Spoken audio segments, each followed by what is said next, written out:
4 months after we got married, I took him. Wow, 4 months after. Yes.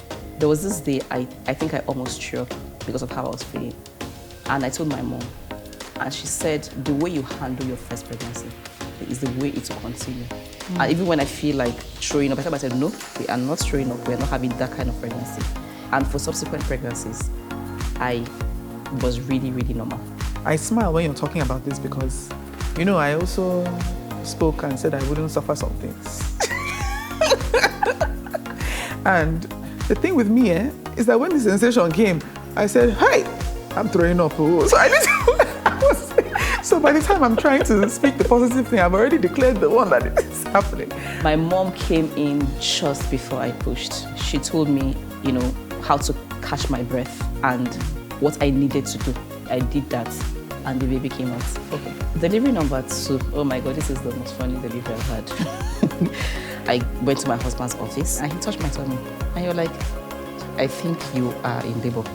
And I said, no, I'm not in labor. So I went to the hospital. And then the nurse came and when she checked, she was like, that's the baby's head coming out. So my husband always makes jest of me that you literally would have given birth in the car. Because it was that close? Yes, I definitely, because there was a traffic. So there was no how I would have gone and made it back. So I literally would have given birth in the car.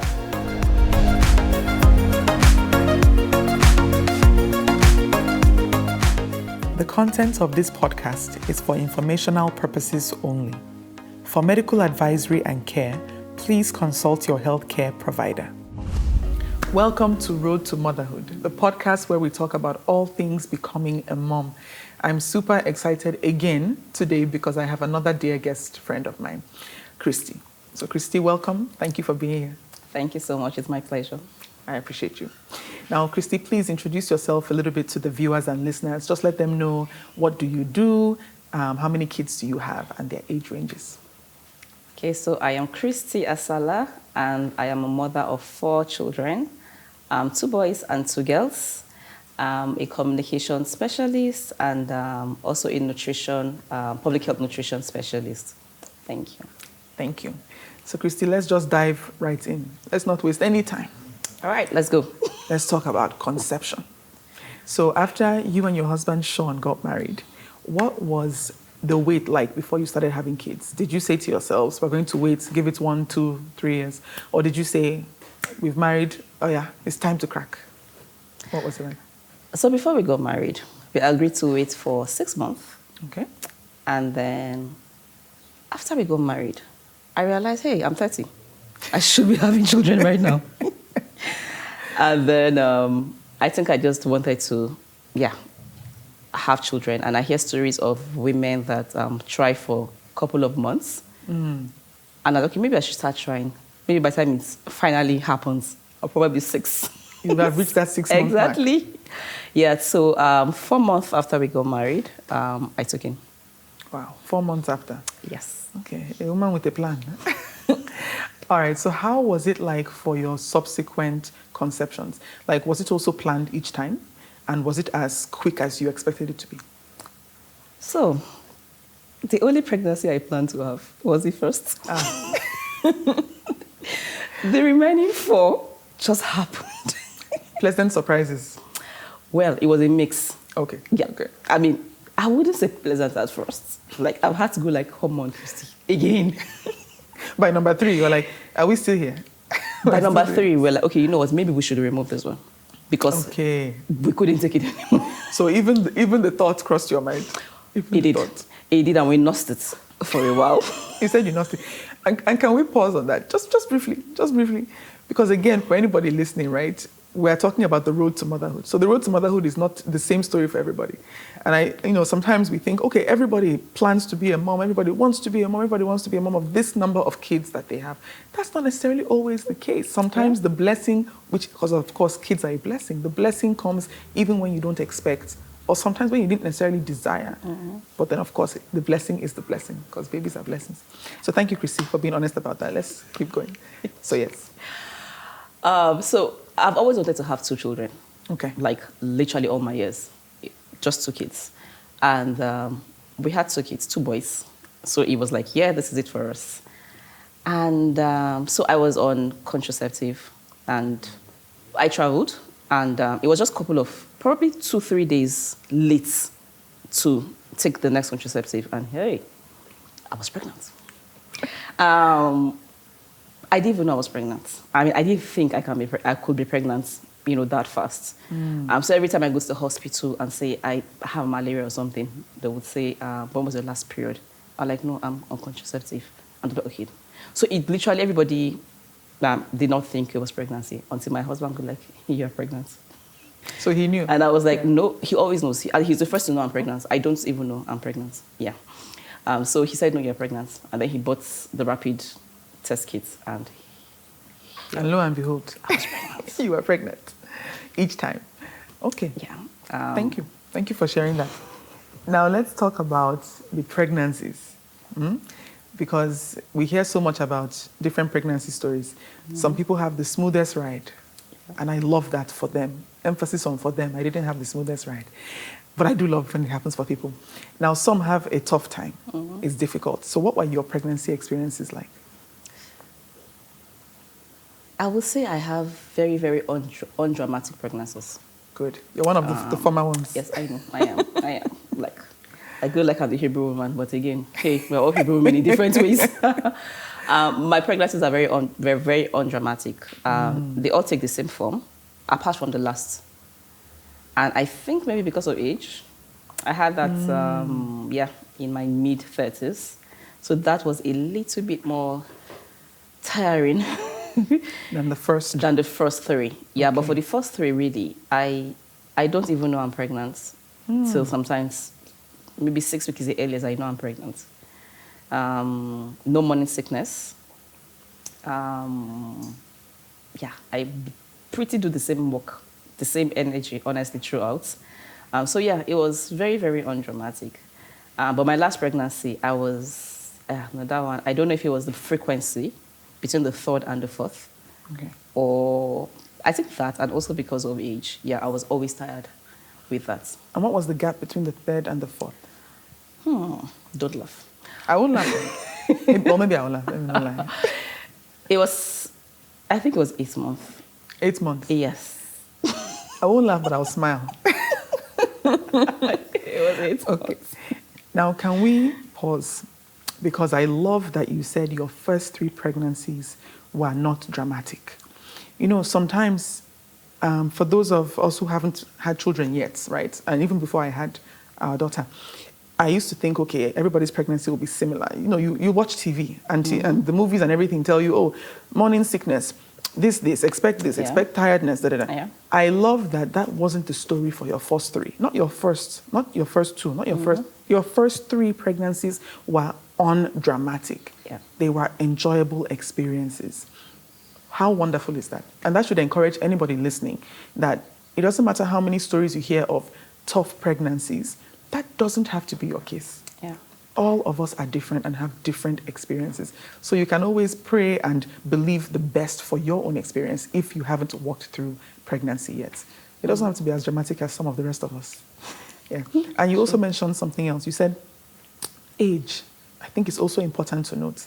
I think that's a factor. That's something that I think sometimes we shy away from, that there are different factors that can affect your experience. So you mentioned that your last pregnancy was tougher and you were in your 30s at the time. Mid-30s by then? Yeah. Okay. Now, I know that we always say that you can have babies at any time, which is true. You can. I mean, you have the beauty of being able to do that in different ways, whether it's naturally or through IVF or other things.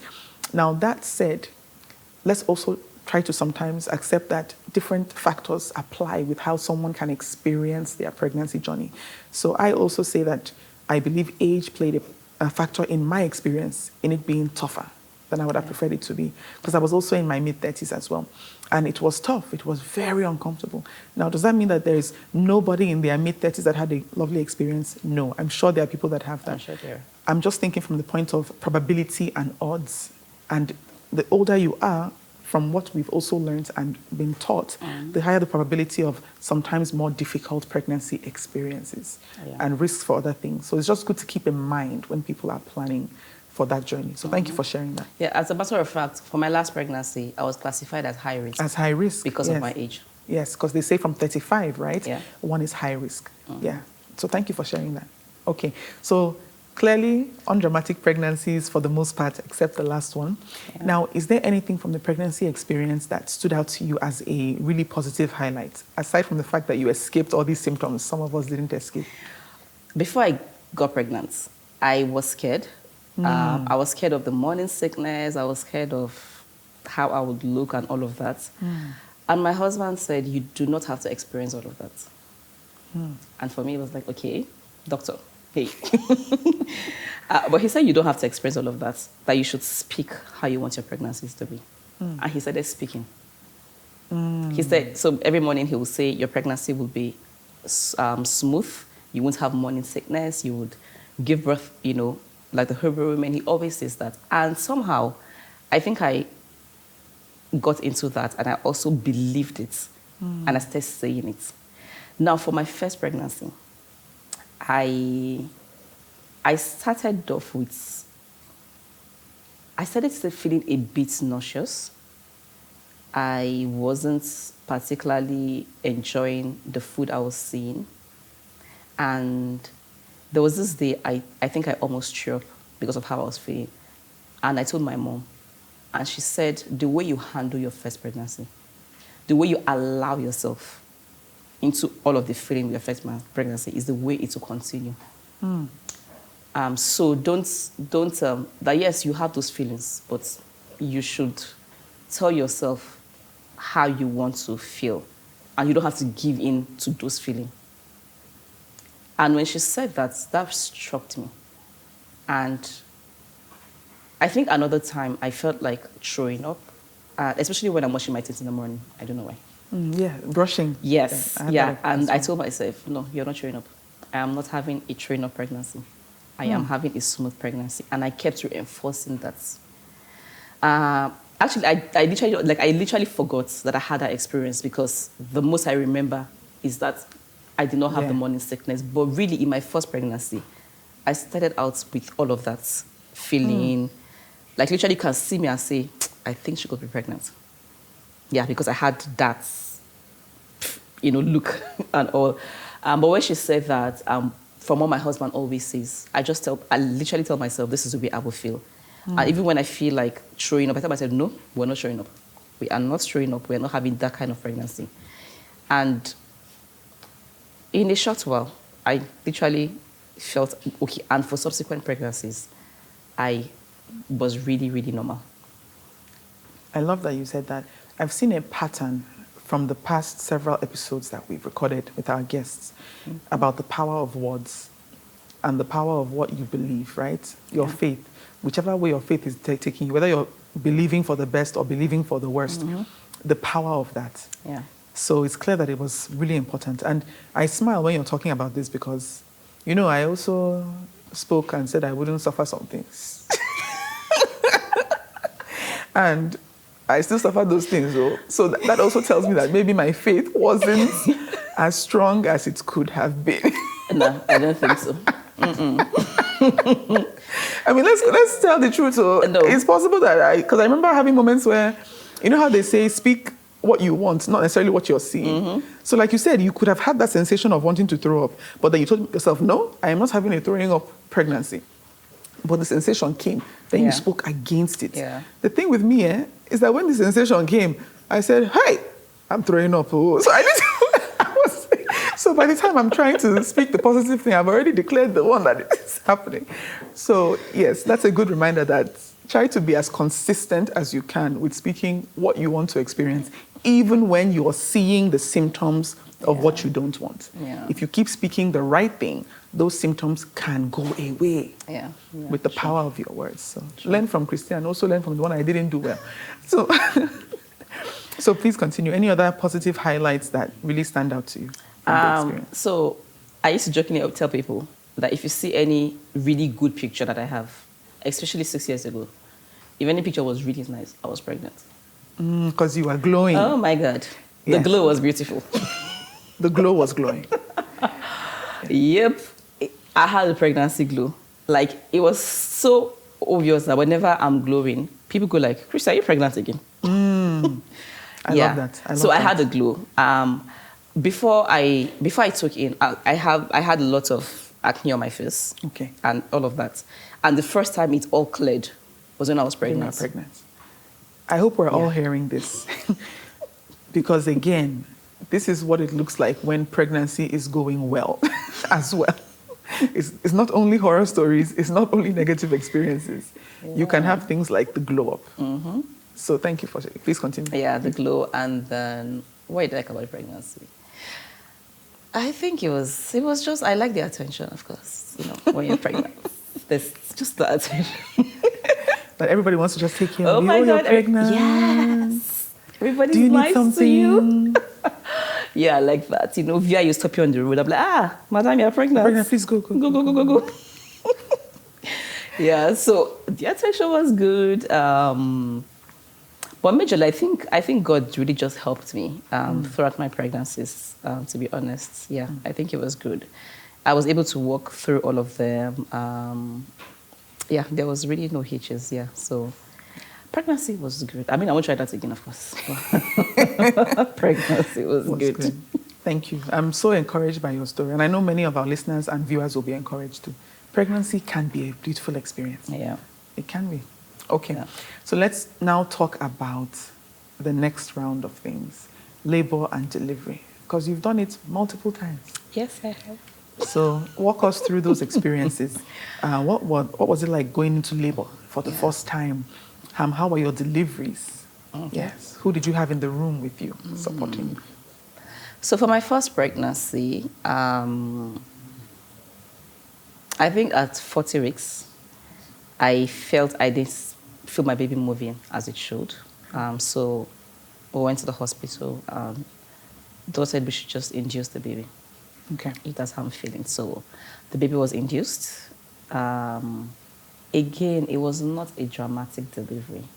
I love this, by the way. Please continue. So I was induced, and I think I gave birth 3 hours later. So you had a precipitous labor. Is that what they call it? Like when you have a quick delivery? Yes. I think they say it's pretty much, I think, yeah. Yeah, so in 3 hours, baby came out. It wasn't... Honestly, I don't think I can remember it being like a painful delivery, like I hear, like I was expecting so long. But no, it didn't go that way. And it was vaginal, unmedicated? It was vaginal. Just non-medicated, yes. Okay. No, yeah. My husband is always there. Like, literally, you have to be there, man. I don't know how I can push without him.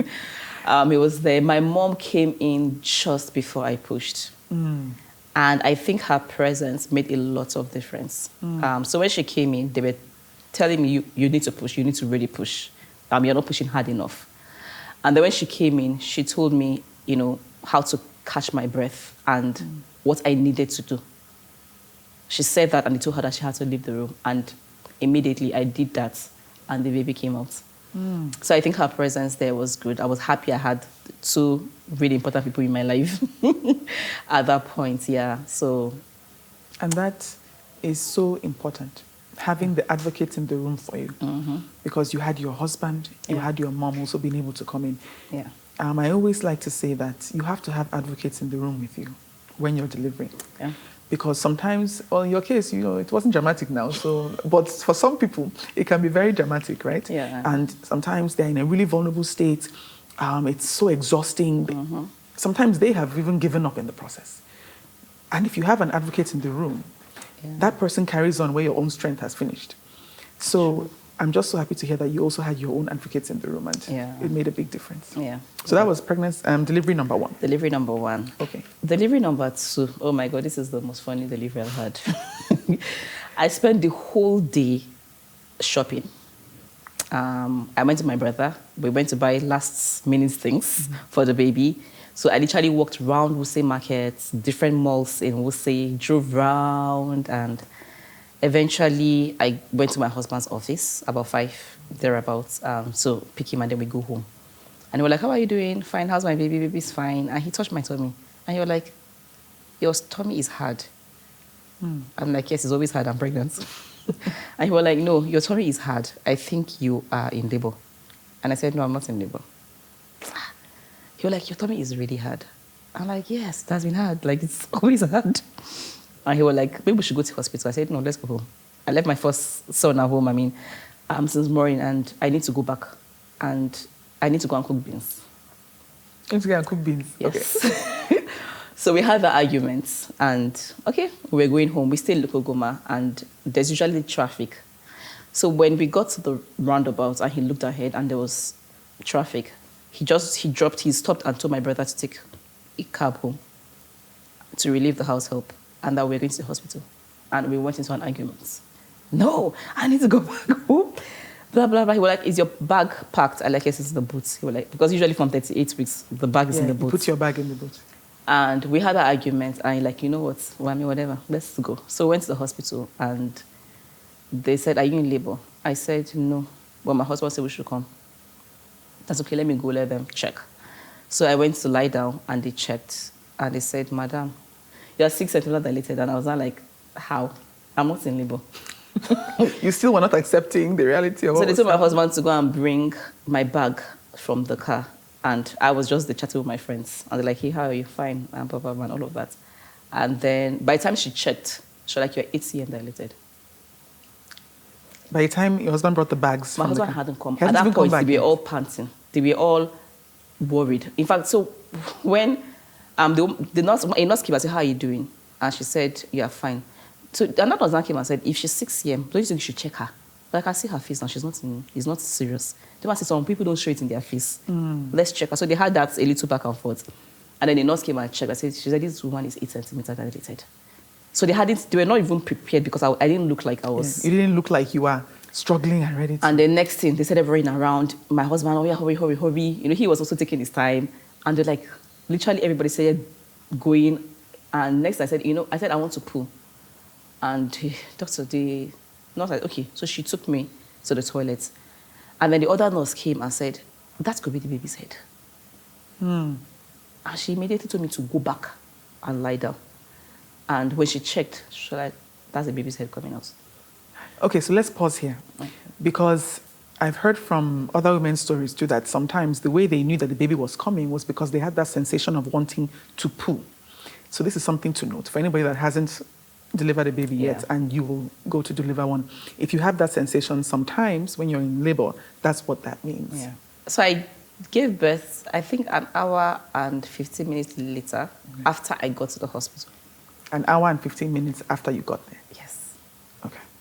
So my husband always makes jest of me that you literally would have given birth in the car. Because it was that close? Yes, I definitely, because there was a traffic. So there was no how I would have gone and made it back. So I literally would have given birth in the car. Wow. Yeah. So kudos to Sean for picking up on the fact that you were in labor. I'm telling you. Yeah, so that was probably the most swift pregnancy I had.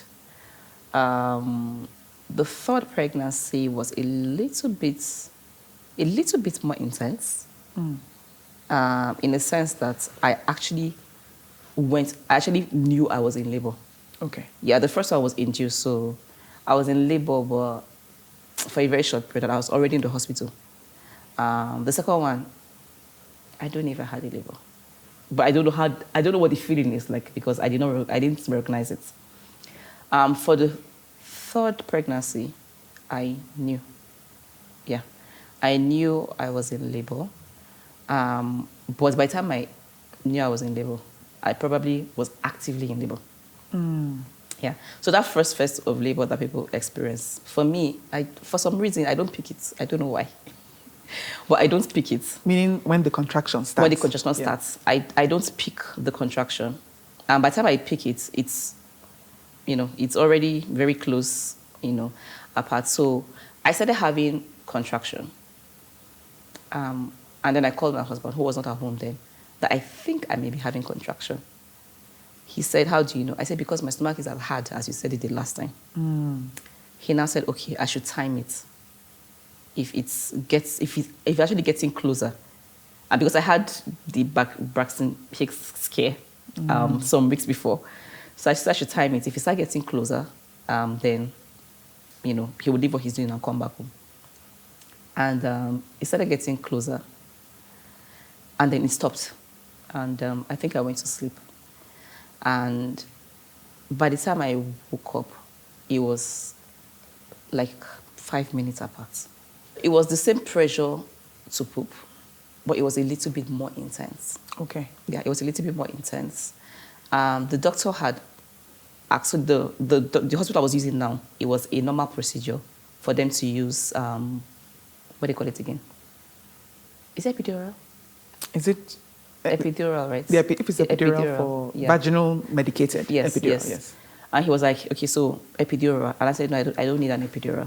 And he laughed and said, I mean, most hospitals don't even offer it, but it's a standard procedure for them. I'm like, no, I don't think I need an epidural. When he got to the hospital, I was already almost ready to push. So it was a very short, it was quite short actually for the active labor. And before he even knew to get the epidural ready, the baby was out. So it was a lot more pressure. Like I said, I don't see it as pain, or I don't interpret it as pain. I'm not sure if that's what people call pain, but it was a lot of pressure. Yeah, so it was, I really need to go. Yes. But and not it was pain. Yes, no, I don't think I interpreted it as pain. Yeah, but it was just a lot more, it was the pressure to go, yes. Okay, so then the fourth labor and delivery. The fourth. So the fourth, for the first time I experienced my water breaking. Yeah. So for the fourth, it was water breaking. And, oh my God, this is what it is. So my water broke, and of course, we had to rush to the hospital. Okay. It was not, there was no, the pressure, it was not like labor was actively, it was just the water. When we got to the hospital, I was 3-4 cm dilated, and that was what it was like 2 days before. So I haven't progressed. And by the time the doctor checked, the baby already looked stressed. And there was, what do you call it? Ecumenium, what do you call that thing? The green. Oh, yes. Yeah. Meconium, I think. Econium, yeah. Okay. In the water and all. So the doctor said, you know what, I can't take any chances. We are going to do CS. And I was like, hell no, I haven't done CS before. I'm not starting now. But my husband said, no, I mean, we can't. So he was like, let's wait if it progresses, and then we can have, but it didn't progress even after waiting. Yeah. And how long did you wait? I waited for 30 minutes. Okay. Yeah, it didn't progress. So I didn't have like a labor, kind of, but because they feel the baby is already stressed. Yes. And the meconium is also around the baby. Exactly. I was 41 weeks. So that was also, okay. Yeah. So they just decided to do the CS, and it was my first CS. Okay. So, interesting. Now, for your CS experience, did you feel anything other than pressure when it was happening? Did you feel any pain? Because I had the epidural again, like, or the anesthesia? The spinal anesthesia. Yeah. I did not feel anything. Okay. Yeah. I mean, I could see what they're doing, but there was no feeling. Yeah. Yeah. Okay. And when they were done, did you have any like reactions, like shakes that some people say they have, or feeling really cold, anything like that at all? Now, this is about the labor, like in the delivery room. No, there was nothing. I was not aware. I could talk. Yeah, but down, there literally was nothing. Okay. Yeah. So I want to pause again, because I really have to keep shouting out the fact that your first 3 pregnancies were smooth experiences. Your labor and deliveries, the first 3, were quick. Yeah. And you were not in excruciating pain. You had pressure that you felt when you were having contractions, pressure when the babies were coming out, but you were not in excruciating pain. Yeah. So this is so encouraging to women that might have the fear of getting pregnant, the fear of labor and delivery, and thinking, can I survive it? Can I make it through? This thing sounds so awful from the stories I've heard. Yeah. It's not awful for everybody. The good news is that it's not awful for everybody. Some people, like Christy, right here in front of us, have good experiences and can lean into that. So anybody watching or listening, please just remember that. Like, your experience can be fantastic. True. It can be. I'm not promising it, so don't come and look for me if it's not what you wanted, but it can be fantastic because others, like Christy, have experienced that. It was not all painful, but there's always something that happens. So that's, oh my God. There's always something, Sha. So let's start from the first pregnancy. Baby came out, and then all of this, no, before the baby came out, I heard the sharp pain from nowhere. You had a sharp pain. And I screamed, who did that? There was a sharping. There was a sharp pain. Oh, sharp pain. Yes, Okay, just okay, before the okay. baby came out. Okay. They gave me Episiotomy. Episiotomy. They tore. They tore. Okay. And they did not tell me that was going to happen. Or they did not prep me to say, I'm about to do this. Yes. Next thing, there was just the squat, and it was like I literally screamed, what is that? And they're like, yeah, it's not a procedure, it's your first delivery. So we needed to cut so that the baby would not tear you. Well, the baby stayed on me. So that was what, I mean, we'll probably talk that after, during the post, but that happened during pregnancy, during delivery. And I felt like, oh my God, that was the most unfair thing to do. At least let me know you're going to do that. Yeah, so that was, yeah, completely unfair. For subsequent pregnancy, I always have it here. Yeah. By the medical professionals or just by the baby coming out? Either by the baby coming out. Okay. I always have it here. Okay. Yeah, and it was always something I have to. So it was, I think it was more about it here than pushing the baby. Yeah. Interesting. Again, a different type of experience. Yeah. So your pushing experience wasn't where your pain really was. It was more in the tearing aspect. In the tearing, yes. Yeah. Yeah. And I also agree with you that it's highly unfair if a medical professional is going to tear you for delivery and doesn't tell you they're about to do that. Yeah. To me, it's highly unfair because I also experienced that and I was shocked. And I'm still remembering the shock. So I agree with you, that's unfair. Sometimes, apparently from some studies, the tear that is induced by the medical professional can make the tearing when the baby comes out even worse. Yeah, I think so. Those are some things that I've also seen and Yeah. sort out in terms of research. So just do your research, do your studies, okay? Try your best to be informed so that when you're going into the delivery room, you know what you can ask for, you know what you can say you don't want, so that things like this don't just happen to you and you're shocked when it happens. Yeah. You can prepare as best as you can. I mean, of course, nobody is perfect. You can't prepare 100%, but do the most you can so that you won't have too many shocking things. Okay, so postpartum. What was that like when it came to all your postpartum experiences in terms of your healing down there? Yeah. In terms of feeding, breastfeeding, feeding the babies, and also in terms of your mental state as well. Yeah. How were you doing? Did you go through any of the postpartum anxieties, depression, baby blues? Just what was that period like? And what kind of support did you have? Yeah. So I think because I have tears, there is now that to deal with after pregnancy. Yeah, so there is the whole having to sit down in a warm, salty water. The sit bath. The sit bath and all of that. So, yeah, I literally always have that. And I think that's kind of, that's literally what I really usually battle with after pregnancy. After delivery. And my postpartum experiences were completely different for each of the children. Yeah, it was completely different.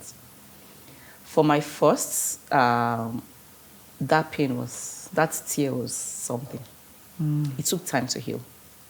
Yeah, it took time to heal. But how much time?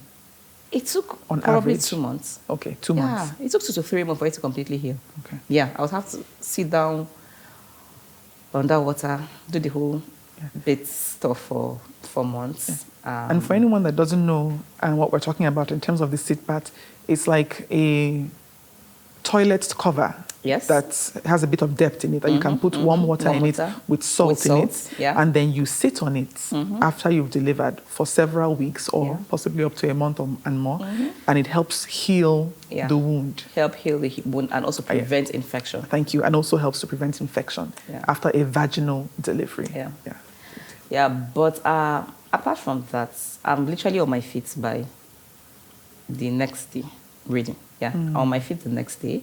Wow. I have great support from my mom, my in-laws.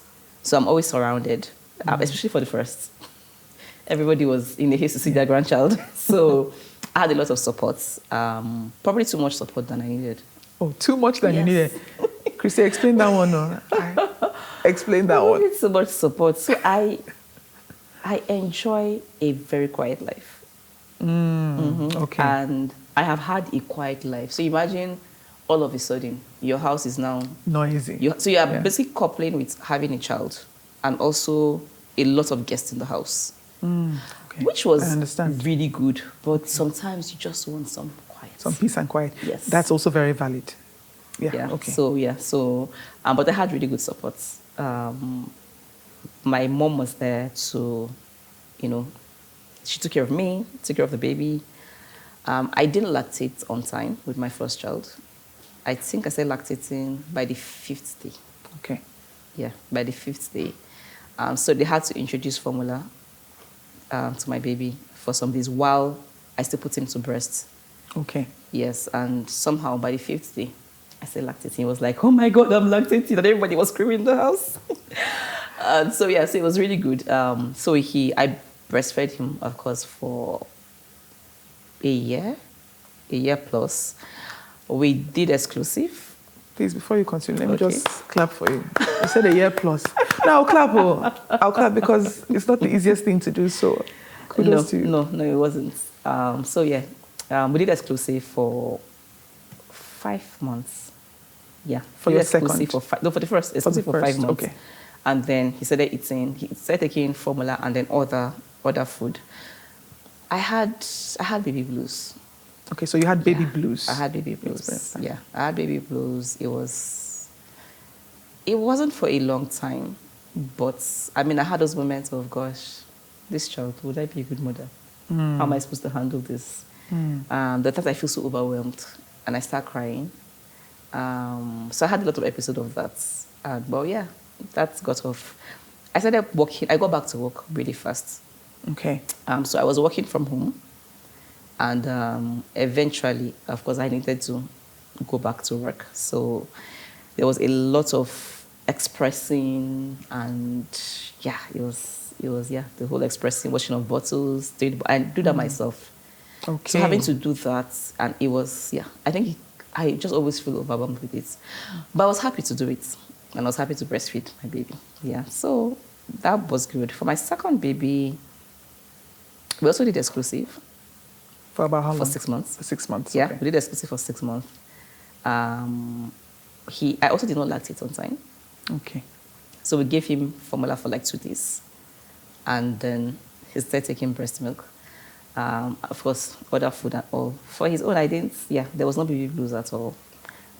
We just had a lot of hospital visits because he was kind of ill. Okay. Shortly after I gave birth to him. So we stayed longer in the hospital. And I've had to return to the hospital a couple of times. Yeah, so that was actually what we battled with, but it was good. I recovered. I drove back home from the hospital. When? Because for some reason, we had 2 cars by the time I was discharged. And my husband drove one and I drove the other car. Okay, so let's make it clear for anybody who is watching or listening. The day you delivered your second baby, that same day? No, I was discharged after 3 days because my baby was kept. Okay. Yeah, under after observation. 3 days. So after 3 days. Okay, then you drove yourself. I drove myself. So I was enough. fully healed. I was fully healed. By the time I got back home, I was fully healed at all. My second baby cried a lot. So it was a bit of a really. So we had a lot of sleepless nights and all of that. Yeah, he cried a lot. For my third baby, I wanted something completely different. Okay. And I think I told everybody not to come. That I wanted to just everybody have meaning my parent, my mom, my in-laws. I told them, I just want to be alone for a while. And that was my best. Yes. That was your best postpartum experience? That was my best postpartum experience. That is so interesting. Okay. Of course, I've got the hand of beating the baby and all of that. So if I did not have... You had gone through it the first 2 times? The first 2 times, so I could. For my first baby, I did not bathe my baby till after, I think, 2 months. And when my mom was going to go, I was so scared because I didn't know, how is she leaving me with this baby? What am I supposed to do? How am I supposed to bathe this baby? So I had to I had to make her watch me bathe the baby a couple of times to be sure I knew how to do it. But by the time she was leaving, I literally had anxiety attack. Oh, I understand. And all. But for my third baby, I think I had, you were more settled in it. I was more settled in it. And I just wanted a quiet time. I didn't want the usual full house. And I really loved it because I bonded very well with my baby. I didn't have anybody helping me to carry him. I didn't have anybody helping me to do everything. I had to do it myself. And it made me really bond, yes, with my baby. So I really, really loved it. I don't think anybody came visiting. So after 3 weeks, that was when I said, okay, I'm ready to have visitors. I know it was selfish, I know. No, you know what's interesting about that? And again, this is why I love that you're sharing your story, because not everybody's experience is the same. Yeah. Some people want the help at all points in time for every child, possibly, right? Yeah. Some people might say, please, don't come. I need what is called my peace and quiet. Yeah. I don't want it disrupted. Whatever the cost is in terms of how much of the responsibility I'm shouldering for taking care of the baby is okay. That's what I want. So I like that you're giving us the experiences you've had, both with people coming initially, immediately, and then also the next, with your third child, waiting 2-3 weeks before people came to visit. Yeah. So I like the balanced view. So for my third child, I've learned, I've read more, did more study, and I realized that I did not need to give formula to my children. In fact, it was wrong to give formula to my children or to the baby while waiting for the milk. For the milk to come in. So I discussed with my doctor, and I said, I do not want any formula. I'll put the baby to breasts until I start lactating. So they said, okay, no problem. They'll keep checking the baby's glucose level to be sure he's still, because I read that a baby can survive outside the womb for 48 hours without food. And the baby is still fine. So I was like, so why do we rush? Because I feel like introducing formula to the baby from inception, it's just very wrong for their gut health. And so I made sure no formula was introduced, and I put the baby to breast immediately. I put to bed, and that was happening like every hour. I put him to breast. I did not lactate, or I thought I was not lactating because there was nothing obvious. We're not seeing anything. But by the second or third day, I was getting worried, and the nurse said, "Your baby is getting something." And I was like, but there's nothing. She's like, no, the glucose level is increasing. So which means the baby is getting something. And that taught me a lot. The fact that we quickly introduced milk to the baby, thinking, hey, the baby is not getting, but the baby actually starts sucking even before it starts, we start seeing it coming out. So my baby, I started lactating by the third day, by the evening of the third day. And so my baby did not have to take formula at all. Took breast milk, and baby was fine. I noticed a big difference with that, by the way. Yeah, Please I noticed explain. a big difference. I noticed my third baby. Again, it might not be entirely, owing to that. But it's the experience you had. It's good, yes. So I noticed my third baby was not as sickly as my first two. Yeah, so the normal small sickness they have and all of that, my third baby didn't have that. And then I breastfed. I did exclusive for my third baby till I think actually got to 7 months before he started eating other food. And he breastfed till like a year and 5 months, thereabouts. A year and 6 months, thereabouts. He breastfed. By the time we started introducing food, it was real food. Yeah, so we went less, less formula and all of that. Yeah. And you noticed a difference between your kids. Yeah, I noticed a big difference between him and the other kids. But that, I think for my third baby, it was a good experience. For my fourth baby, I had a CS. And I tell myself, if I had a CS for my first child, I do not think I'll have another child again. Because it was the most painful experience. It was the most painful experience I had. Please, can I pause there?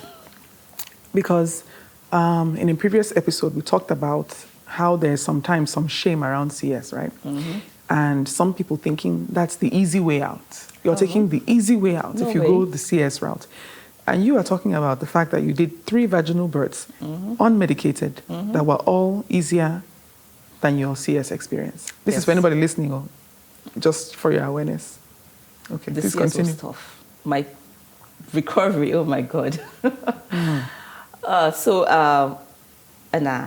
The recovery was painful.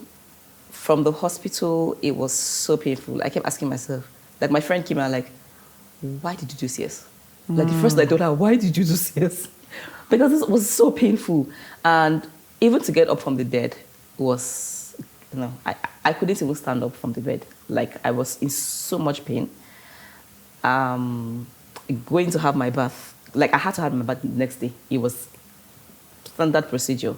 And I felt like that was the most mean thing they did to me in that hospital. Why would you tell me to go and have my bath? It was so mean, but they're like, you need to recover fast, so you need to go have your bath. It was, I think I was in so much pain. By the time I got discharged, I had blood transfused because I lost a lot of blood. And by the time I got back home, I started reacting to the blood. So just to pause, for anybody that's listening and watching, you had postpartum hemorrhaging. Yeah.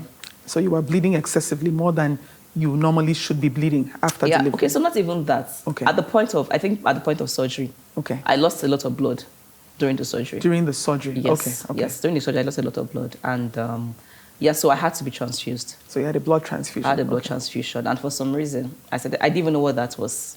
When I started having the whole reaction, my husband said, oh, you're reacting to the blood. And what was the reaction? What was happening? My body literally just started shaking. Shaking? Yeah, okay. I became suddenly feverish. My body was obviously really shaking. I think I was a little bit just confused what was going on. And by the time my husband recognized it, yes, as a reaction, and was able to quickly medicate. Yeah, medicate that. And just for anybody who's listening, what when you say medicate, meaning like what type of medicine did they give you? Yeah, so I can't remember. Okay. I can't remember, but he had a conversation with the doctor and they agreed on what he should. Okay. And I think it was just easier because he was also a doctor. Yeah, he's also medical. He was able to, give me. I was supposed to be rushed to the hospital, but like, no, don't worry, you can take care of it from the house. But the recovery was slow. For the CS. For the CS, recovery was slow. I was in pain for a couple of weeks. And I think that affected how I would usually, how I would usually just spawn in and, all of that. Baby was a really cry baby. And that was my first girl. That was my first girl. And oh my God, she latched. So from the very first day, of course, we already learned that we can put her to breast immediately. She latched on, like from the very first day. And oh my God. She did not come to play. Like she started eating spot on, and so I started lactating really fast. So another thing is for my first two that we introduced milk to before, I noticed for my last two, I was lactating more. Okay. Yes, I was lactating more, and what I got to realize is your milk will flow based on your child's requests for milk. So as much as your child suck, that is the way your milk will flow. When they stop sucking much, the milk will stop flowing. So we did we did less bottle. We did more of contact. Direct to breast. And I think it was special. Yeah, it was special because it was just a special bonding time, really. Yeah, with the kids, putting them to breast. And even when I have to express, I express. So like when I went back to work, I was expressing. And I have as much as 600 to 900 meals in a day expressed for my baby. So I always have enough milk. Wow. For my baby. So for anybody listening and watching, that's a lot to get from expressing in one sitting. Yeah. Yeah. Wow. Thank you, Christy. Thank you for sharing all this. Thank you. I want to talk to you a bit about how you kept your mind in check throughout postpartum. So, you mentioned you had the baby blues once in a while, but it didn't last too long, right? Yeah. So I know you also had help at different points, more so with the first pregnancy than with the later ones. But were there any things you were doing, practical things, to keep your mind calm and thinking on the right thoughts? Were there things you were doing to keep your emotions in check? Yeah. Any practices you can share as tips? Yes. So I think for all my 4 kids, I was at different phase in my life. Okay. So what I was doing was different. For my first kid, I was literally binge watching. I had series. Netflix and chill. So because I think the toughest part, right, of postpartum was breastfeeding. That literally took my life. Like, I tell myself I was breastfeeding back to back for 8 years. For 8 years? Yes, like literally. My breast was on active service. Back to back. It was a ministry. Oh my God, no, it was a to the ministry. children. So it took a lot. Even when I'm at work, I have to go and express. You know, when I travel, I have to express throughout and freeze and bring it back. So it was a lot of calculation of getting the containers and all of that. So for my first baby, whenever, and my baby takes time to suck. He was never in a rush. So we can breastfeed for like an hour. Like, so whenever he wants to suck, I get myself ready. I put on the TV. I have my chin-chin. My mother always make chin-chin for me. So I have my chin-chin on my side and a drink, and we breastfeed. Yeah, so that was literally how I tried to. So because, I mean, I was watching a movie, we're breastfeeding. So yeah, that was kind of entertaining for me because it was a lot of time. He always breastfeed for a really long time. I think it was in my third baby I realized that baby can actually just suck for 5 minutes and they're done for 1 hour. I did not know. Your boy said, no, 5 minutes is not enough. Yeah, I did not know it could be that way. So for my first child, it was a lot of hours breastfeeding. So I was always just into movies throughout. For my second baby, I can't remember what I was even doing. I honestly cannot remember. What was I doing? I can't remember. Right, no. For my third baby, my career was already really in full force. So even when I was on mat leave, but maternity leave, but I was still kind of processing work. So and then I started really writing, meditating, planning. I literally use my time to planning. So I basically use those time to do all of that. I also try to confess. I have confessions I make to my baby. So I try to do my confessions when the baby is breastfeeding, talk to the baby, talk into his future. But my baby doesn't spend so much time breastfeeding, really. So that was different. 5-10 minutes, we are done. Your third baby? My third baby. Yes. Yeah, so I didn't really spend so much time. But for my third baby, there was just a lot of things happening. I had other children to take care of. So I didn't have luxury of time. Yeah, so I think the other children basically fill up my other hours, right? So when I'm not attending to my baby, I need to attend to the other kids, attend to the family, attend to work. So there were just too many things. Yeah, so that basically kept me active. I didn't have time to think about any other thing because there was just too much to do. Yeah, so I literally did not have time to think about any other thing. For my fourth baby too, I think it has even gone to another higher level. Like, yes, it was really, yeah, so I was fully into work. I was doing so many, I had another small infant to take care of that was asking me all the questions in the world. And also I was literally busy doing so much. So I didn't have time, honestly, to wallow in whatever it is that was coming. Yeah, I had just so many things to process. Yeah, at the same time. So literally you were busy and too busy to stay in too many dark thoughts or too many dark places. Yes, exactly. Okay. Exactly. And I had other kids to attend to. So I had to be a mom, right? To different ages of kids. Yeah. Yeah, so it's the fact that and then I had a new baby and I don't want them to be too jealous. The attention was going to the new baby. So yeah, so it was really like, okay, are you fine and all of that. So yeah, so I didn't really have time really, to think about anything that will bring me down. Yeah. Thank you, Christy. I'm so encouraged by your story. Super encouraged. Oh, okay. All right. No, I really am. Because when I think of you, I really think of like a very strong woman, right? And a very settled and centered woman who knows how to manage multiple things very well. Okay. That's how I see you. That's how I see you. I mean, I'm not sure that's what's going on inside. But it's what a good thing that bringing out that vibe. That's the vibe I have received from you.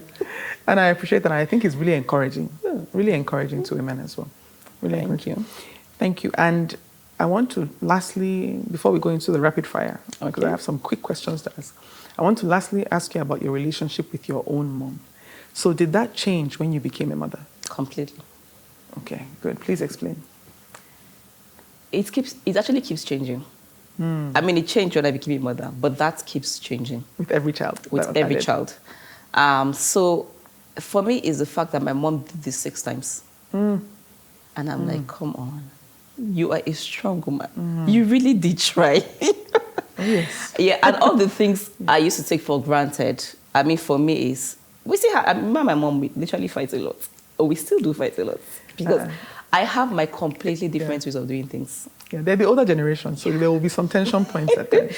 I do things very different. And I think I really appreciate my mom because she respects how I do things. She respects the fact that I do things differently from her. And she really gives that to me. So she always asks me, how do you want to do this? How do you, how would you do this? And she tries to do it that way. But for me is the fact that with all of what she had to go through, with the fact that she has to be a working mom with the 6 of us, and she was still a present mom. I don't know how she did it. Like, I'm always, anytime I think about it, I'm always, wow. But as my kids grow at different stages, I sit down and I'm like, how did my mom do this? And, like at every age, there's always a different thing you have to deal with. And like even up to some months ago, I'm like, how did she do this with the 6 of us? So literally my respect for her, my value for her as a mother, not just for my mom, for every woman I meet. Like whenever my friends come by, like my mom or my colleagues say my mom, I'm like, oh yeah, she is a legend.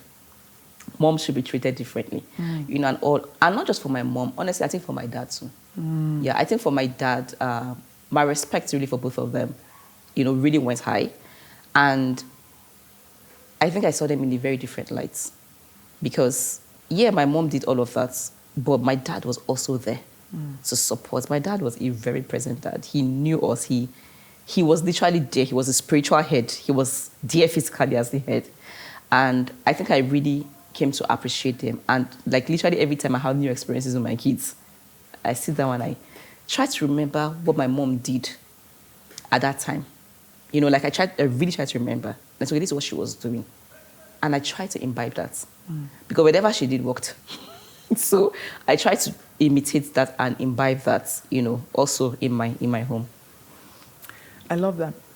I asked that question because it was very personal for me, right? Like when I became a mom, the way I saw my mom just completely changed. Yeah. Before it was like, that's my mom now. She took care of us now. Wait, what's there, really? Yeah. Then I became a mom and I was like, what's there? I should go and repent. Everything. I should go and repent for ever thinking that anything she did was possibly small or just simple. Yeah. So my respect for her and love for her just times 100. Yeah. Times 100. And for my dad as well.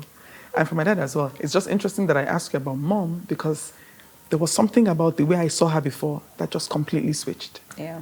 Completely switched. Just too much of a high level of respect and love. So yeah. Yeah, that's true. Thank you for sharing that. So let's talk about anything that might have shocked you or surprised you in your postpartum experience. I mean, I'm sure there were several shockers, but anything that really stands out that you'd also want to share. So you know how I talk about the fact that my pregnancy delivery were undramatic?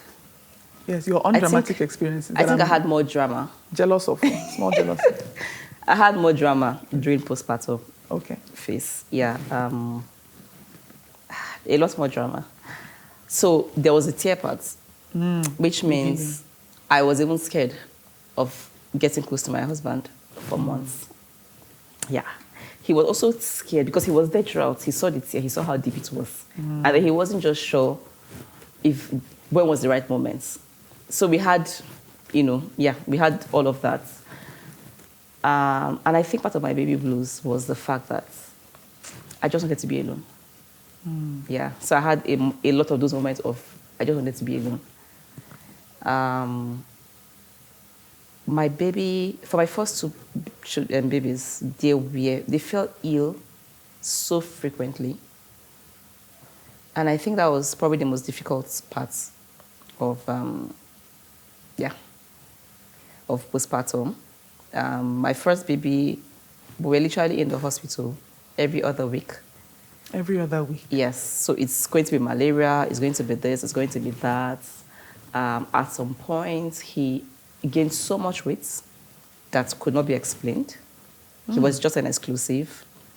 And it started affecting his nasal system, and he was having a lot of nasal congestion that was even affecting how he was sucking. So he's reduced breastfeeding. I mean, I breastfed him for a year, but not as much as I would have loved to. Because at some point, people just said, you know what, maybe you should reduce it. Because he's breastfeeding and he's coming off to catch his breath because he could not breathe while breastfeeding. And eventually, I mean, it was a long back and forth, and eventually he was diagnosed with an evolving cerebral palsy. Evolving cerebral palsy. Okay. And that basically took a new turn in my life as a mother, in our family, and literally everything changed. My dream of being a mother, the picture I saw, everything at that point changed.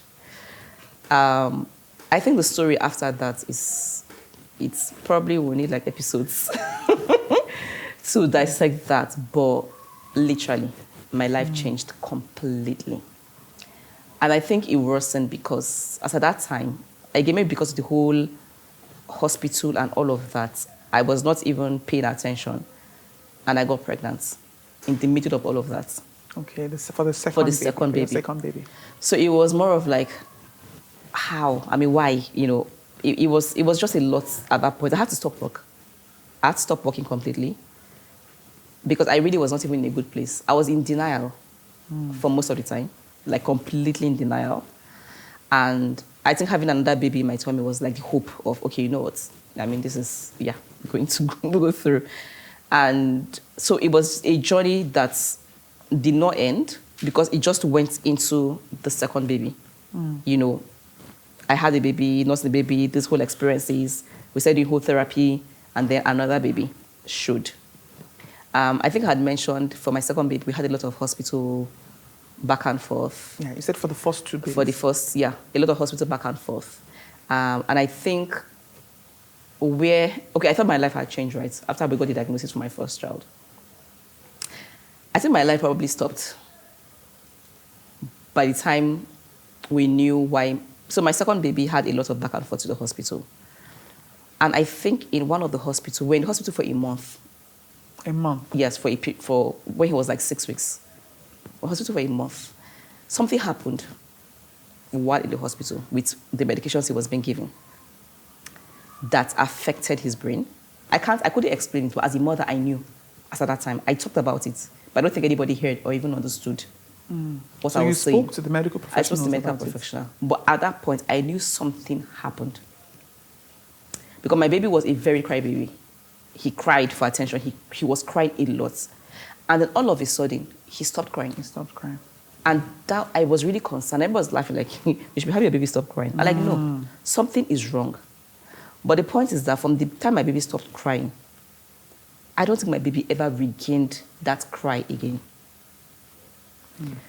So I think by the time we knew he was also having some developmental challenges, at that point, I think my life really just stopped because it was like... Because this was your second baby. This was my second baby. After your first baby. So I literally had two babies that had developmental challenges. And I think my dream of motherhood and all of that basically was... changed. I wouldn't say thrown away, but motherhood for me was completely now different. Than what you had envisioned. Than what I've envisioned. The things the things I wanted, I tried, and everything had to change. So there was a completely change in focus, on what a mother should be. We had a lot more hospital, back and forth with hospital. We've had to be in admission for a couple of times. We had episodes of seizures, and all of that. But I think in all of it, I was grateful to just be a mother. Yeah, I was very grateful to be a mother. I think being a mother supersedes all of the other challenges that came. Yeah, it superseded. I was really grateful being a mother. And yeah, I think it's helped so many other parts of my life. My third child, luckily enough, like I said, it's a long story. So when I took in for my third child, and I mentioned the fact that I was on a contraceptive when I took in, so nobody expected me to take in at that point, and we're considering removing the baby. Now, you can understand why we're considering removing the baby. Because we the had first two two children experiences with with your special first two needs. children. So it was a handful. It was a handful. I mean, they were both going through therapy. There were a lot of different interventions for the both of them. So a third child was not even conceivable. And you were on contraceptives, or so you thought. So I thought. But of course, eventually, I mean, we had to remove all of that. And so we are considering doing that. But I got a job that took me out of town for months. So we didn't even have time to, follow through with what we're thinking. So, but it was more like, when you come back, we need to just agree. I was out of town for a couple of months. When I came back, my second baby was very ill, super ill. And eventually, we lost him while I was pregnant for the third child. And my consolation that period was a baby that was kicking in my stomach. How I went through all of that was that baby that was, oh my God, he was kicking.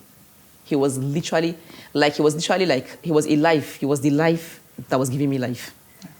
And trust me, when he came out, I understand why the kicking was that much. Because he's still kicking. Yeah, so he was literally the life. God really just orchestrates things in ways that we do not understand. And somehow, his coming just gave us so much hope. Yeah, so much hope. It was so much consolation. Give us a new journey, and it was just a very beautiful experience. So you understand why I did not want anybody around when I gave birth to the third child. Yeah. Yeah. And so it's been a lot of up and down. A lot of painful up and down. But I think God is a God of humor. Because in all of this, I found purpose. What I thought was a purpose in life got redefined. I found fulfillment in things that should give people pain. And I found a lot of beauty in things that people should discard. It made me see life in a completely different way. And I think God took me through a journey with that experience that I will eternally be grateful for. Am I happy that turned out to be my children, the journey they had to go through? No. But I think for every situation we go through, there is, like I always say, when the stones are thrown to you, there are two things. The stone either, consume you and you're under the whole bricks, or you can build with it. And I think God took us through a journey building with those stones that were thrown, and how we're able to make beautiful lemonades, very special lemonades with the lemons. And so really it's a bitter-sweet experience, but I think the sweet was more than the bitter. So at the end of the day, we had like a sweet, bitter, savory dish. I know that's like the best dish, when you have the sweet and the bitter. So it turned out to be a most beautiful experience from the challenges, because we learned a lot. We learned a lot from the challenges. I don't think we have the opportunity to learn. I introduced myself as a nutritionist, and my journey to nutrition was born out of this. I literally would never even had the thoughts of going that way. But that journey came out of this experience. And a lot more journey came out of that experience. So I think I'm grateful to God to trust us with that challenge and be with us in passing through that challenge. Thank you so much for sharing that, Christy. Thank you. And I love your perspective, because I'm just thinking to myself, all the moms that have gone through the loss of a child, right? Or are dealing with children that have special needs. It's not easy. Yeah. It's not easy. And it takes somebody with strong faith and a strong sense of purpose to do that and do it well. And know that, you know what, you can do this. You're made for this. You're born for this, right? You have the strength and capacity to do this. And I also appreciate that you said that your vision of motherhood wasn't necessarily what played out, but the purpose that came from your experience, it can't be denied. Yeah. It can't be denied. You're a nutritionist today because of what happened. It's not what we wanted to happen. However, something good had to have come out from even the things that were not good at the time. Yeah. So thank you so much for sharing that. Thank you. Thank you too. Thank you. I'm so grateful that you shared that. Thank you for the opportunity to share it. I'm so grateful. I can only imagine how many mothers it is encouraging now that are watching it, that are in similar situations. Similar, because we're all going through one thing or another, just different versions of one thing or another. So there have to be those listening and watching that are also able to directly relate to your experience. So thank you so much for sharing. Thank you. What about the postpartum experience, right, stands out to you as the positive? And I know you've gone through a lot, right? Like you said, it includes ups and downs. Everybody must have their own version of up and down. Now, what are some of the ups that you'd love to share with us? I think being a mom. Yeah, I think being a mom is, I mean, hey, well, I have a lot of moms, right? But I think being a mom is a calling. I agree. Yeah, I think we are called as mothers, I mean as parents really, to raise up the next generation of leaders, of ministers, of people that will take the world to the next level. And I think as a mom, I have the privilege to nurse the next generation of leaders, the next generation of whatever my child or my children would choose to be. Because in whatever they choose to be, I am nursing people that in whatever sphere of influence they are able to impact their generation. And I think it's a privilege, honestly. I always say being a mom is my first calling. Every other thing is additional. I agree to that. And the fact that I can, for me, everything really starts and ends with the family. And the healthier the home, the healthier the children, and the healthier our nation will be. And having the privilege of, so I say I have 4 kids, right? Of course, I lost one, but I still have 4 kids because we are able to adopt another child. So we still have 4 children. And I think it's really awesome that I see that I learn from my child. I learn my mistakes from my child. I see me through my children because they challenge me. They tell me, hey, Mom, you did that yesterday. And I'm a better person because I'm a mom. And just having to have those time to talk with my kids, to raise them up, to teach them God's word, to intercede for them, it is beautiful. It is so beautiful. And I think it's the best thing that's happened to me. Even when I had the 2 kids with special needs, I think I felt more love, to be honest, than pain. Because having to wrap myself around my children, right? The love that is coming out of it is beautiful.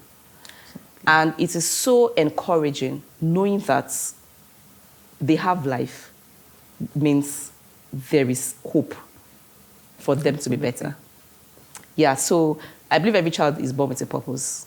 And their purpose in life, no matter what, at the end of the day, we as mothers, as parents, really is in that place of authority to nurse them to it's coming to pass and to teach them how to do that.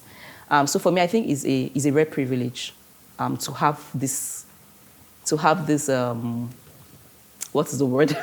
To have this ministry really put on my lap. It's a ministry. Yes. And it's a ministry in itself. I really spend my day every day asking God to give me the wisdom to be able to fulfill or help me help the children, direct them in their purpose and calling in life. That is the most beautiful thing, really, being a mother. I love that. And I agree. Yeah. Thank you so much, Christy. Thank you for sharing your story, your road to motherhood story. Super, super happy to hear it. So proud of you. And well done to you. Thank you so Well done much. to you. Okay, so our rapid fire, because I will not let you leave without answering some really quick rapid fire questions. So you have 5 seconds or less to answer them. Okay, so no depth, just the answers. No depth, Okay. supposedly. Okay, so texting or talking? Talking. Chocolate or vanilla? Chocolate. Beach vacation or hiking trip? Beach all day. Thank God you said that. Otherwise, we couldn't travel together. I don't want to hike anywhere. Okay, favorite childhood movie? Whew. Just one. Just one. Okay, one of your favorite childhood movies. Gosh. I think there are quite a number, but the only one I can remember right now is Sound of Music. So many of us have said that Sound of Music. Like the other guests we've had, I think most people so far have said Sound of Music Yeah, too. I think the Sound of Music. Okay. Yeah, I'm there with you as well. A sound you love? Nature. Nature. Yeah, I love the sound of nature. So birds, rain. I love the sound of nature. I mean, I love nature. Yes, so sound of nature. One thing that always makes you laugh? My daughter. Your daughter. Oh my God. Like my husband said, making memes. She's so funny that my husband said making memes of her lately. Oh my God, she has so many funny Sayings. expressions. Okay. Her expression says 1,000 words. Did she get that from Sean? I do not know. Because you're very like even. Oh my Like your God. face is always even. And Oh gosh, no. She literally always makes us laugh. okay, okay. Then one thing you do for fun and self-care? I love meditation. Yes, I really love just sitting down and meditating. Yeah. I would have said movies. I think if you caught me like last year, I'd have said movies. But I think that has reduced because I'm literally trying to internalize myself and discover myself at every point in time. So I just spend more time meditating and listening to myself. Yeah, so yeah, meditation really. Meditation. Yeah. Meditation. So one thing you love about being a mom? Oh my God, everything. Including them annoying you and frustrating you. So everything, literally. Yeah. But I think I love the fact that my kids just say, Mama. Yeah. Or like my son will always say, Mommy hugs. Like he wakes up every Mommy morning hugs. and he just I like comes that. in and just gives a tight hug. I mean, he does that like all the goddamn times in the day. Yeah, but he's always hugging. Mommy hugs. I love that. Yeah. I like that one. Then one word that describes motherhood to you? Ministry. Ministry. Ministry. I agree. And then finally, one thing you want your children to say about you when they grow up?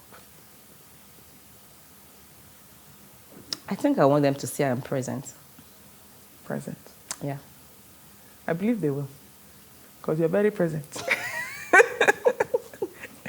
Thank you so much, Christy. Thank I appreciate you. you. Thank you for coming. Thank you. And I enjoyed this discussion. I think I it was enjoyed great. it too. We could have stayed here. But, we must move on.